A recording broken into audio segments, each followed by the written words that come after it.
Early bird gets the worm, right?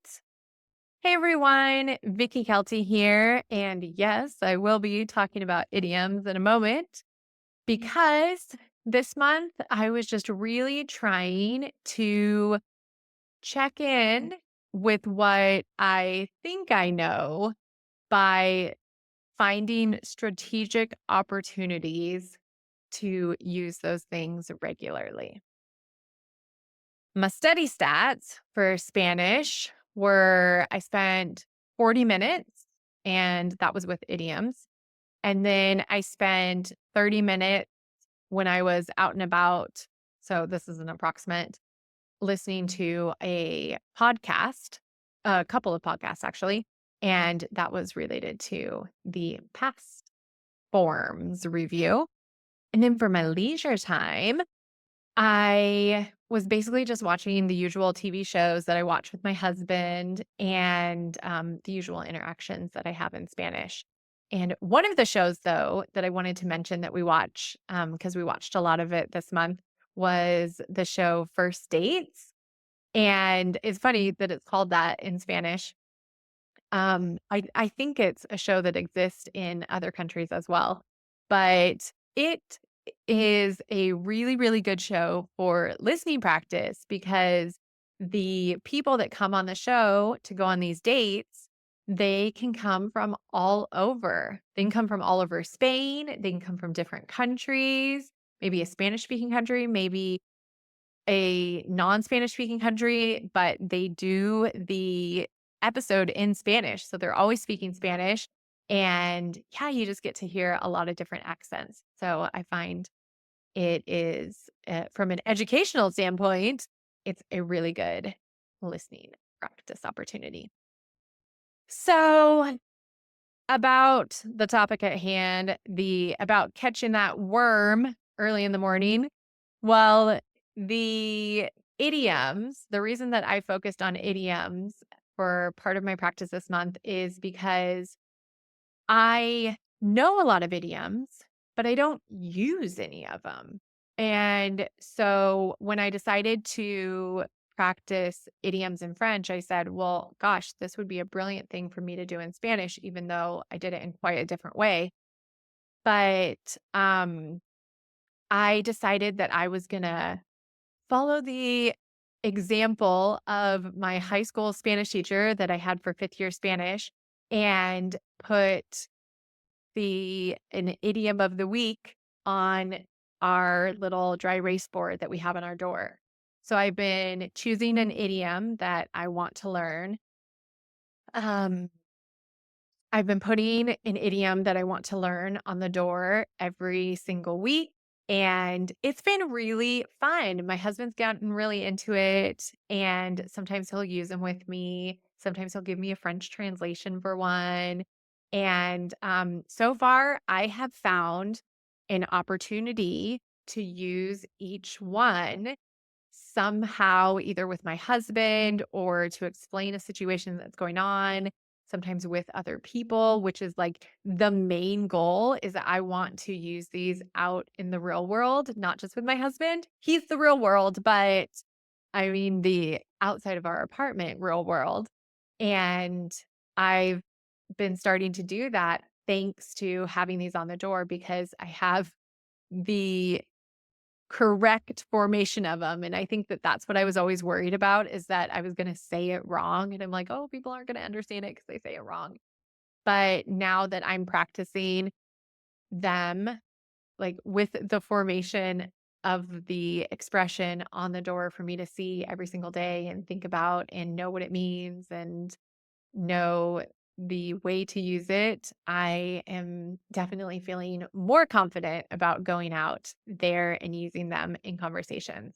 So I hope that I will continue to do that for as long as feels fun for me. And if you are looking to learn more idioms or expressions in English, maybe that could be a way for you to get them in your regular life.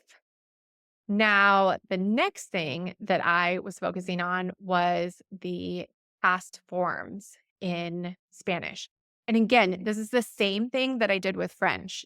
What I was learning really mirrored each other in both languages this month. I also looked at the past tenses for French, but again, in a quite different way because of the level difference that I have between French and Spanish.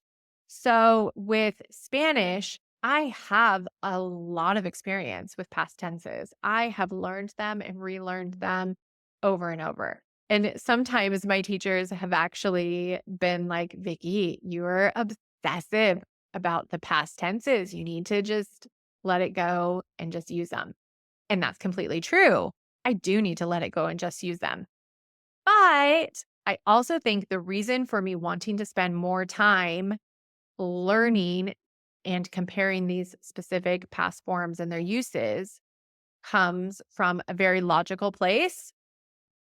And I fully approve of the continued learning and reviewing of past forms, but with a side of caution. I really don't want myself or for you to get stuck in grammar learning and not be using the grammar.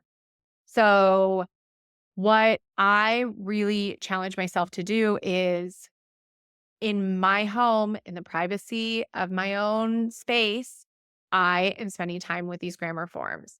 When I go out and I'm spending time with my in laws, I will use the grammar forms that come up in the conversation as and when they're needed.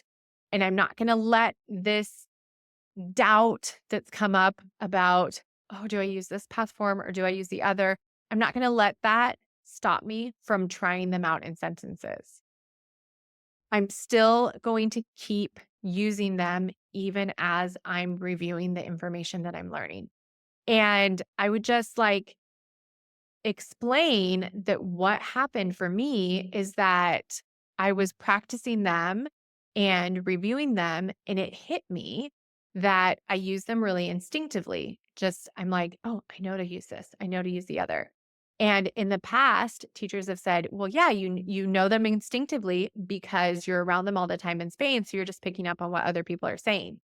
And to an extent, that might be true, that there are certain phrases that I just copy what other people have said. But there are also things that I use instinctively that I learned back when I was studying, not necessarily because a teacher taught me that, but because that's how I learned it.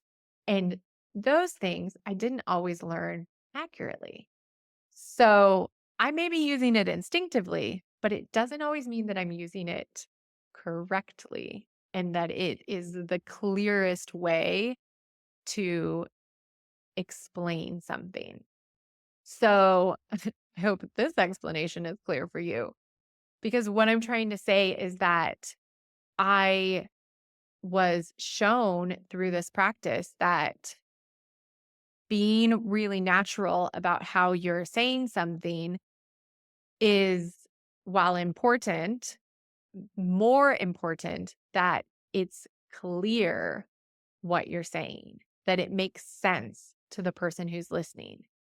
Because if it's so inaccurate that the other person doesn't understand, then it can be as instinctive and natural as you want. And that conversation is still going to have some struggles because the other person doesn't have any idea what's going on. They're just going to be completely lost. And that's what I don't want in my conversations. I want to be able to share stories from the past and have people follow what I'm saying. So I did my review and I checked in with my husband. So you might check in with a teacher or you might check in with a friend or a loved one that can confirm, yes, this is the most natural way to say this, or that's how I would say it too. And what I found out was that these parts that after doing the review that I was nervous about, that I was like, ooh, this was really instinctive for me to say, but based on my review, I don't think it's the most accurate option. I was right. It wasn't the most accurate option. And my husband said, no, I actually would have said it with the other. past form. And I was like, and this is why. This is why I go back and review these things. Not why I stop using the form. No, no, no, no. I continue to use it with people, as I've already mentioned, but why I go back and review it so that I can constantly be improving what I am communicating with people. Because at the end of the day, what I really truly want is just to have really smooth, natural conversations with people in Spanish. That's what I live for. I'm so excited for that in my life.